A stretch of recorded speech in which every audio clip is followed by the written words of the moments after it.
everyone. Last week we learned every properties of all quadrilaterals.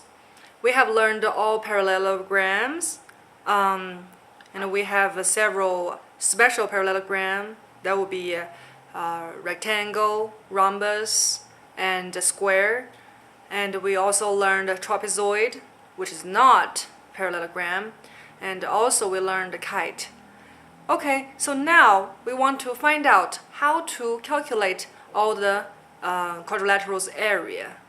So let's start from very simple one, rectangle. Rectangle, everybody knows the area for rectangle, that would be length times width. So from there we'll see how to calculate the area for parallelogram, a regular one.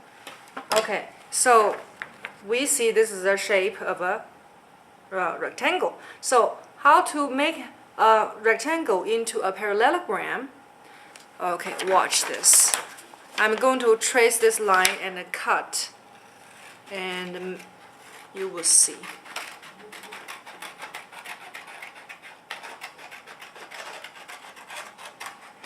Okay, so I cut off this triangle.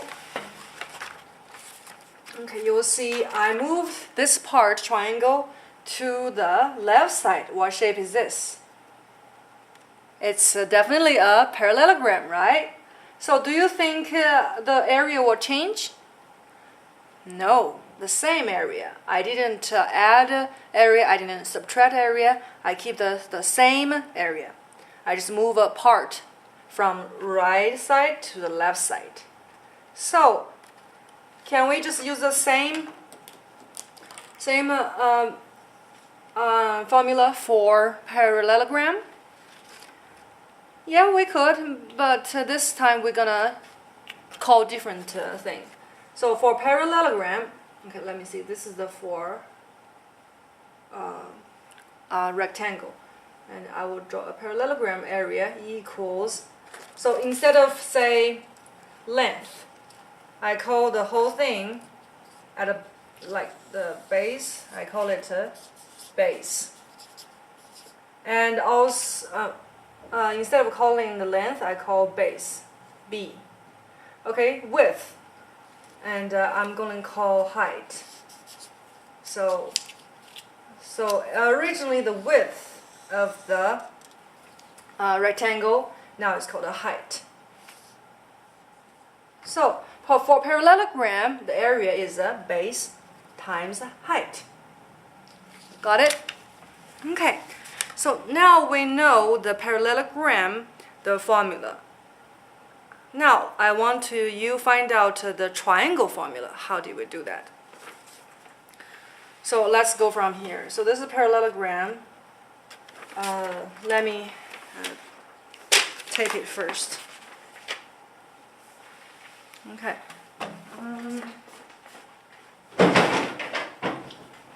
I will find a tape real quick.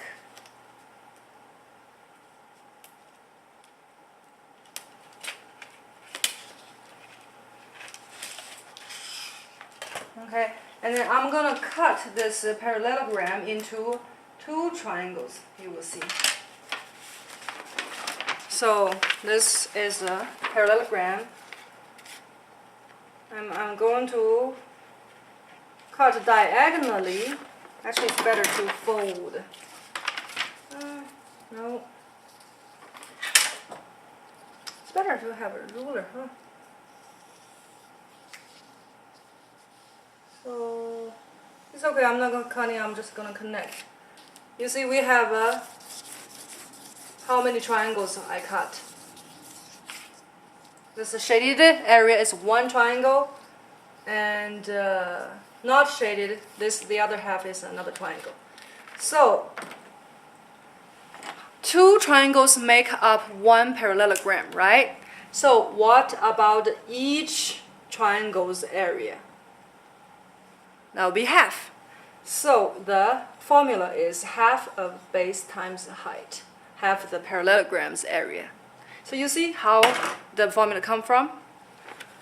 Okay, so the very hard part is how do we find out a triangle's height and triangle's base. For example, if I give you a triangle like this, say this is the base, so where's the height? Height must be go through the third point from the base. Okay, draw a perpendicular line to the base. So this segment is the height. Okay, maybe somebody say, I'll draw an easier one like this. Okay, everybody knows how to find a height like this. So the base is the bottom line, and the base is go through the third point, draw all the way down to the base. So this is the height. So only in obtuse triangle is hard to find the height. Okay, I'll draw another one. Say, look like this. So the base say, yeah, there's no bottom line. You can name one. You can name this base or that base. It's up to you. Okay, so I will, maybe this is the base. If this is base, so I need to find the third point from the base and draw a perpendicular line. So here is the height. Somebody say, oh, how about the right triangle? Okay, let's draw a right triangle.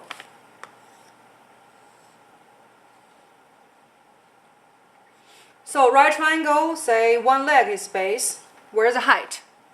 Well, we already have perpendicular line here. So that means the other leg is the height. So for any right triangle, the formula for area, that would be two legs times each other divided by 2. Base times height and times 1/2.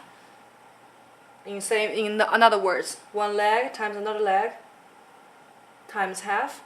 That would be triangle, right triangle's area. Okay.